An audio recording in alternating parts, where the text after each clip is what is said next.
Hi guys, कसे आहात?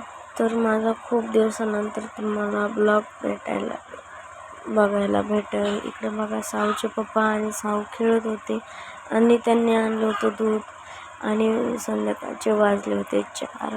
तर मग मला बनवायचा होता चहा. मग मी तिकडे दूध नेऊन तापायला ठेवलं आणि इकडे चहा बनवत होते. आणि खूप दिवसानंतर जरा अडचण चालू होती, त्यामुळं मी ब्लॉग काय काढला नाही. आता रेग्युलर तुम्हाला कंटिन्यू ब्लॉग बघायला भेटतील माझे. आणि इकडं मी बनवते गुळाचा चहा आणि साखरेचा चहा. ते कशासाठी? तर आईसाठी गुळाचा चहा आणि आमच्यासाठी साखरेचा चहा. मग मी इकडे चहा बनवते. आणि माझी हेअरस्टाईल कशी आली कमेंट करून नक्की सांगा. मी आता वेणी पाळायला शिकायला लागली आणि साऊ गेली होती बाहेर खेळायला. तर मग मी म्हणलं साऊला व्यवस्थित चहा बनवून घ्यावा. मग इकडे केला गुळाचा चहा, इकडे साखरेचा.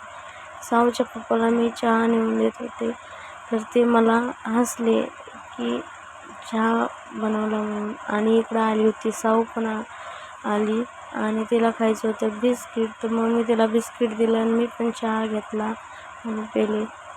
मग मला करायचा होता तिचा मेकअप, कारण ती खूप घाण झाली होती आणि खूप सकाळपासून जास्त रडत होती. ती काय झाले काय माहीत नाही, ती रडतच होती. आणि इकडे बघा, काहीच करू द्यायला नव्हती.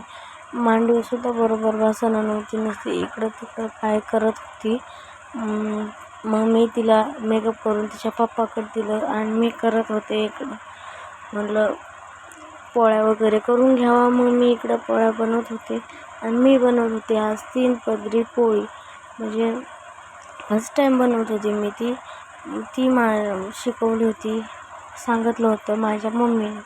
मग म्हटलं बघावा फुगती का नाही. तर मग मी बनवत होती ती पोळी. तर ती पोळी जास्त काही एवढी फुगली नाही, फुगली ठीकठाक.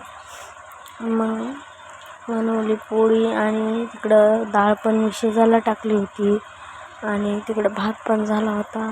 मला बनवायची होती चटणी जवसाची चटणी बनवायची होती. तुम्ही पण खात असाल चटणी. मी इकडं बनवली पोळी, ती टाकत होती मी तव्यावर. टाकली, तवा मस्त गरम झाला होता आणि इकडं पोळी पण लाटून झाली होती. इकडं डाळ पण मी टाकली होती शिजायला. ती कोंबडी येऊन खूप जास्त मला परेशान करत होती, तर मग मी तिला दिलं बाहेर काढून आणि इकडं बनवत पोळ्या. तर मग